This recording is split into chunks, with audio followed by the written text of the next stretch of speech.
Welcome to the news at 6 on MITV. I am Chumoke Michaels. The National Economic Council NEC meeting is being held at the council chambers of the State House in Abuja on Thursday. The meeting, which is being chaired by the Vice President Kashim Shettima, has in attendance governors of the 36 states of the Federation, the Director General of the Nigerian Governors Forum, as well as stakeholders from the World Bank and other agencies of government. This is the second meeting of the Council, and it's expected to deliberate on the reviewed palliative package for Nigerians following the removal of petrol subsidy and the recent hike in petrol prices as a result of market forces.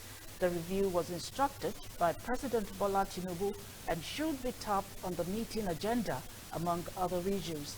The media have been excused and the meeting is in a closed-door session. It's hoped that resolutions from the meeting will be communicated to the media afterwards.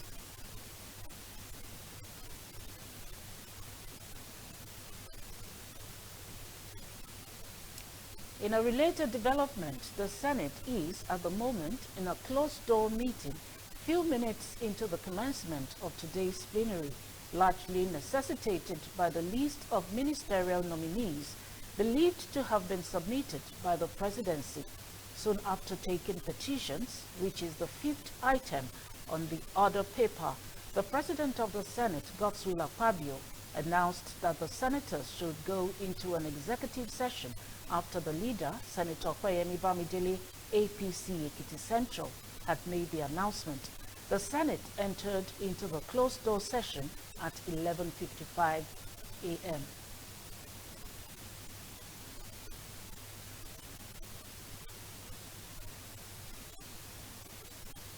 The chairman of the Progressives Governors Forum and governor of Imo State, Hope Uzodinma, said the former national chairman of the ruling All Progressives Congress, APC, Senator Abdullahi Adamu, and National Secretary Senator Iyola Omishore voluntarily resigned the positions respectively.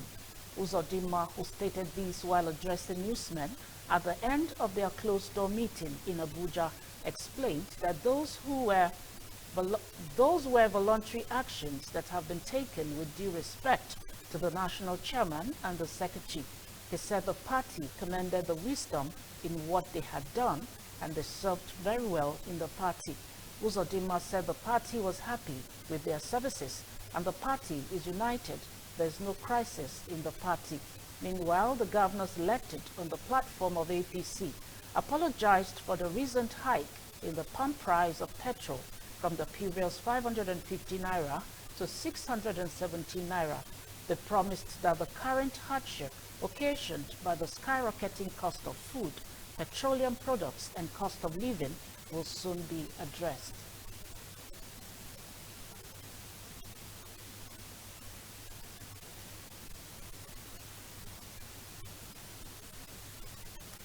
Nigeria Employers Consultative Association (NECA) has said the federal government needs to do a lot more to turn the nation's economy into the path of growth and recommended macroeconomic stability, improving forex availability and power supply, among others, to address the socio-economic challenges confronting Nigeria.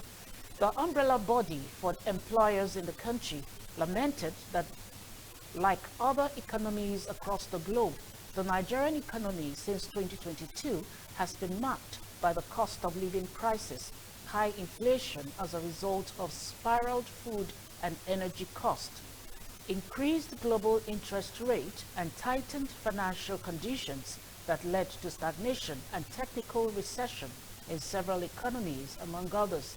NECA said the nation's economy also suffered accelerated inflationary pressures that persisted into the year 2023, following the inability of the government to address the fundamentals with consistent policy instruments. Speaking, NECA's President Taiwo Adeniyi proposed the development of implementable economic and industrial policies, macroeconomic stability, improving forex availability, energy and power supply, resuscitation of domestic refining, taxes and government regulation, infrastructure and insecurity. Adeniyi noted that the government has to sustain and fine-tune the current effort at unifying the various exchange rates in the economy. It should support the real sector with the necessary infrastructure required to boost value addition in non-oil sectors.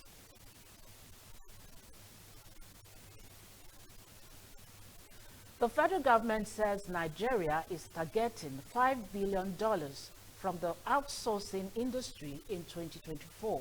Executive Director, Nigeria Export Promotion Council, Ezra Yakusa, stated this at the International Conference on Trade-in Services organized by the Council in Abuja. Yakusa said the outsourcing industry has the capacity to boost human capital, drive the economy, and bring about emerging technologies. Correspondent Linda Ike reports that, according to him, trade-in services had emerged as the driving force that shapes the global economic landscape of countries. In the same vein, Permanent Secretary of Federal Ministry of Industry, Trade and Investment, Evelyn Ngige, said outsourcing field will revolutionize the business environment in the country. Ngige, who was represented by the Director of Trade in the Industry, Suleiman Audu, stated that Nigeria must adopt a multifaceted approach that encompasses several key areas to harness opportunities presented by outsourcing and ITEs. Very competitive in the area of services, and there are many sectors. And the ED mentioned those specific sector, professional services, the creative industry, which you call the visuals, and many others, educations and the rest. We export our services. I think the best message to our trading partner is to remove obstacles that hinders liberalizations of services, particularly those sectors that Nigeria is competitive. But so how will you address brain drain with this if they are still going to be exporting? Well, it's going to be win-win. We attract, brain from all over the world, and certainly they will attract brains from Nigeria too, and it's also part of, market economy, digital economy. And when you talk about sourcing, it's open. One thing is to organize a conference. One thing is to make recommendations.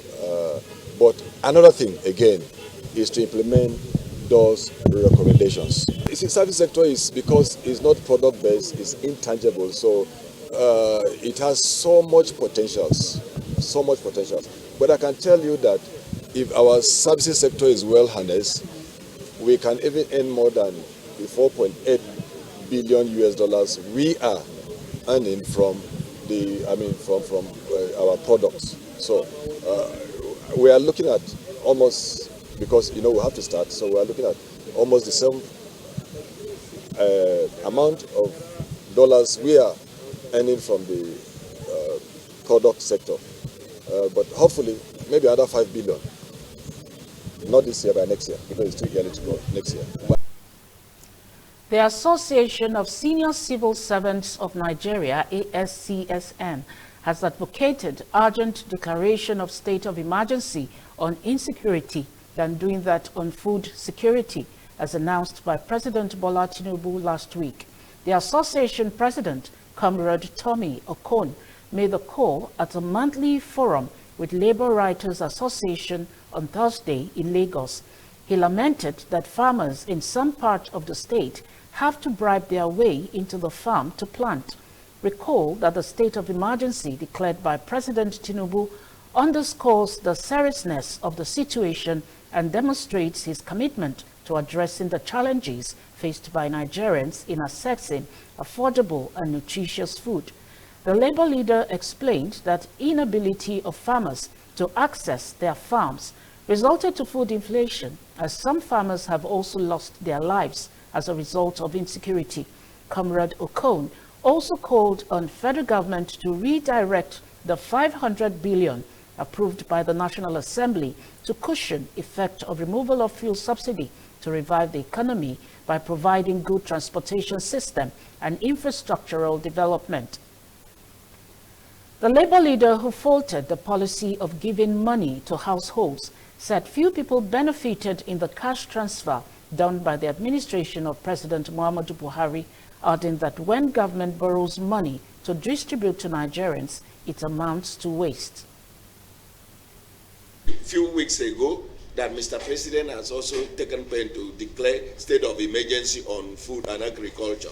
But Mr. President should declare state of emergency on insecurity, because it is the insecurity that have chased people away from the farm, their farm. And if no matter how much you want to pump in to agriculture, if you don't address security problem, there is no way you can be sure of food security. That is fundamental. If we want to help Mr. President, we should be able to tell Mr. President the truth. And I'm happy he's reasoning, because I read in the paper today that he has jettisoned the idea of distribution of 8,000 naira per household. So it's very important. An internationally recognized Lagos-based human rights and advocacy organization, the Socio-Economic Rights and Accountability Project, SERAP, has urged Nigerians to ensure active participation in governance by monitoring government activities and projects meant for the citizens. The need for Nigerians to be actively involved in governance came to the fore during the workshop in Lagos to sensitize Nigerians on their constitutional rights and roles to play. Speaking on active citizenship, the roles of duty bearers in holding government to account, the program officer of SERAP, Folashade Arigbabu, said that there are different ways by which we can participate in governance and demand accountability from the government. The ultimate aim is to build the capacity of key stakeholders and come up with a plan of action for encouraging citizens' involvement and participation in the fight against corruption and the efforts to ensure transparency and accountability in the management and use of public resources. If you want to know why the hospitals did not work, it's actually a procedure for you to use in even gathering evidence. So if he built hospitals that are not working, you request for information concerning that from the authorities responsible for building that hospital. Looking at it now, for my folks and for persons with disability now, it has widened our scope to say we are not left out, because some of, like the Freedom of Information Act says anybody, that means including persons with disability, can also be involved actively in demanding for accountability and transparency when it comes to governance. Where I live, the roads there is bad, and I've been wondering what I could do personally to probably get something done, because it has been like that for the past, 4 years, and nothing has been done. But now that I know how to draft the FOI, I'll be able to do that for like my community, and immediately I get back home from school, that was the first thing I will do. Now that someone, like, at least maybe personally, I probably make a call or write a letter to somebody. At least I know something is being done. I'd rather do something than not do anything at all. The ladder down part of the economic feel I don't care attitude, waiting for somebody to take the lead while they follow.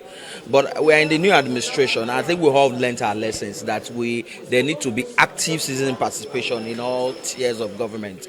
Policies are made in Abuja. How does it affect me in my community? The issue of palliatives that are being paid to poor Nigerians, all the ones that have been allocated to the National Assembly.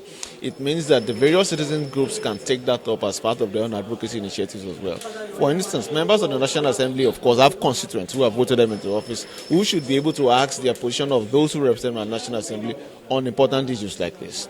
That is, should they approve the request of the President for palliative measures for Nigerians, and should they accept the 70 billion naira allocated to them in the first instance? That means that advocacy is growing much more in-depth, and people can now own the fight against corruption and the advocacy for good. Up next on the news at 6 is foreign news. Please stay with us.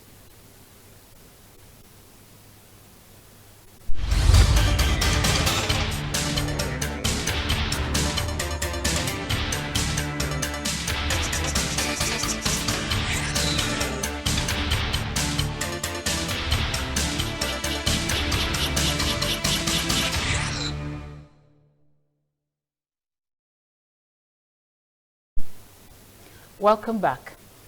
A yet-to-be-identified man has lost his life in an explosion that injured no fewer than 48 persons in Johannesburg, South Africa. Although emergency responders had mobilized to the scene to commence rescue operation as of the time of filing this report, the cause of the underground explosion that ripped a minibus taxis the premier of Johannesburg, the Gauteng province, says the initial inspection did not reveal the cause of the initial inspection. A minibus taxis the premier of Johannesburg, the Gauteng province, says the initial inspection did not reveal the cause of the explosion. Public is also being urged to stay away from the site so as to not hamper the investigation. It's not about looting. It's about keeping this scene sterile so that people, they mustn't interfere here. And who knows, should we have a secondary explosion, then with people from the affected area, but some people returned to the area on Thursday morning, either for work or to return to their homes. The British government on Thursday announced sanctions of 13 individuals and businesses in Central African Republic, Mali, and Sudan, with links to Russia's Wagner paramilitary group, including one it described as the right-hand man of the group's founder, Yevgeny Prigozhin. The British government said it had added Wagner officials to its list, accusing them of being responsible for executions and torture in Mali and CAR and of threats to peace and security in Sudan.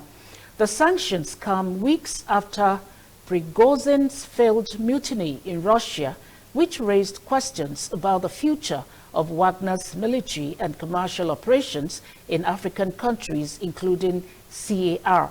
But footage published by Prigozhin's press service on Telegram on Wednesday appeared to show the Wagner boss telling his fighters they will take no further part in the Ukraine war for now, but to prepare for a new journey to Africa.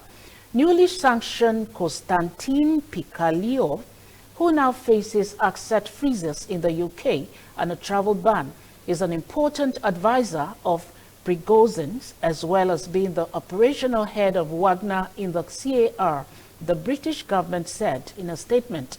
The United Kingdom's Minister for Development and Africa, Andrew Michel, said wherever Wagner operates, it has a catastrophic effect on communities, worsens existing conflicts, and damages the reputations of countries that host them.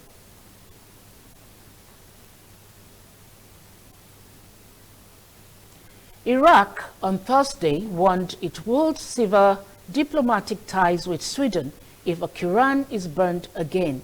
The warning came after hundreds of people stormed the Swedish embassy in Baghdad and set it alight in a protest against plans for one Quran to be burned in Stockholm later on Thursday. Swedish Foreign Minister Tobias Billström said embassy staff... I'll bring in correspondent Paul. Reese, Paul, Iraq is threatening to break off diplomatic relations with Sweden if this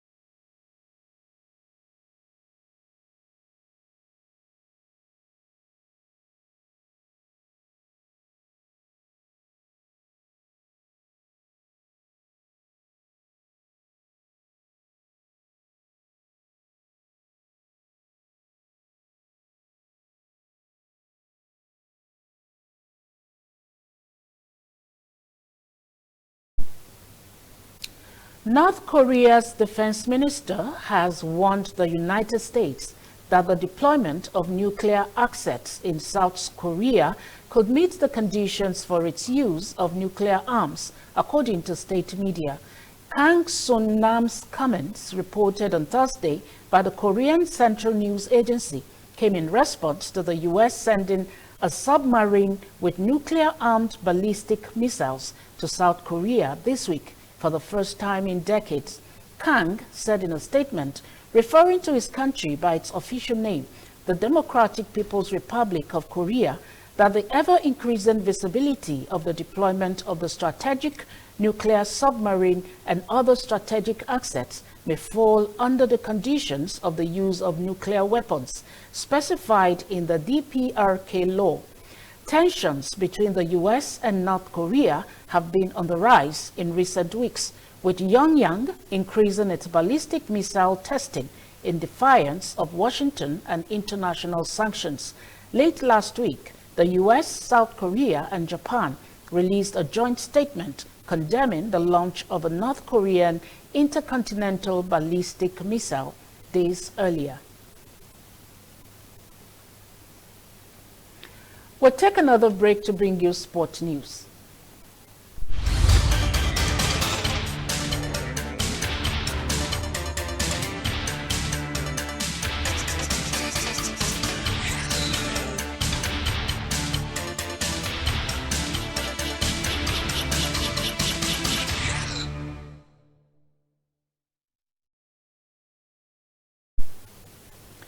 Thanks for still being there. The president of the Confederation of African Football, CAF, Patrice Motsepe, has conveyed a goodwill message to African countries participating in the World Cup in Australia and New Zealand. Motsepe urged the 4 representatives to follow the impressive run of Morocco at the 2022 Men's World Cup in Qatar. He said Morocco made history and made Africa very proud in Qatar, and CAF is confident that the nations that are representing Africa in Australia and New Zealand in the FIFA Women's World Cup will make the continent proud. Motsepe also noted that women's football is growing on the continent and that more investment will be made. Nigeria, South Africa, Morocco, and Zambia are the 4 countries that will represent the African continent. An Australian side missing injured superstar Sam Kerr made a winning start to their home Women's World Cup on Thursday with a nervy 1-0 victory over debutant Ireland in front of a pulsating 75,000-strong Sydney crowd. Standing skipper Steph Catley calmly slotted home a penalty in the 52nd minute in the only goal of a full-blooded game that sprung to life in the second half. It ensured 3 points in a tough Group B as the Matildas kick-started their mission to sweep past the quarterfinals for the first time. They had to do without Chelsea striker Kerr, their all-time leading goal scorer, who was ruled out before kickoff until at least their 3rd game with a calf injury. The setback means the skipper will also miss the clash against Nigeria in a week's time, with their medical team to make an assessment before their final group clash against Olympic champions Canada.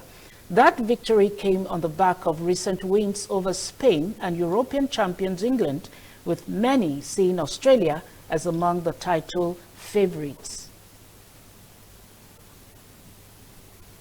PSG forward Neymar Jr. has said that he will continue playing for the League One champions. Recall speculations were rife in recent weeks about an imminent departure of the Brazilian after his friend and teammate Lionel Messi called it quits on his stint at the club. Neymar's strike partner Kylian Mbappe also was rumored to be on his way out of the club following a strained relationship with the management. Although linked with a few clubs this summer, Neymar has now made it clear he's staying at the Parc des Princes. Bayern Munich's Sadio Mane is in talks over a move to Saudi Pro League side Al Nassr. According to The Athletic, a representative from the roof agency, which looks after Mane, met Al Nassr sporting director Goran Vucevic at the Pine Cliffs Hotel in Portugal to discuss the potential switch. Mane is with Bayern in Portugal as the German champions prepare for the new season. It's understood that Bayern, faced with the interest Mane stares with the Saudis, will revise upwards the price of the Senegalese. The German champion had previously set the price at 20 million euros to sell the Senegalese international, who nevertheless arrived last summer in exchange for a check for 32 million euros. The 31-year-old failed to make the desired impact in his debut season, scoring just 7 goals in 25 Bundesliga appearances. The Senegalese season was marred by his dressing room bust-up with teammate Leroy Sané after a Champions League knockout clash with Manchester City in April, with Mane suspended and fined 250,000 euros for punching the German in the face. And that's the news at 6. Thanks for staying with us. Join us again at 9:30 p.m. for the Primetime Bulletin. I am Jumoke Michaels. Good evening.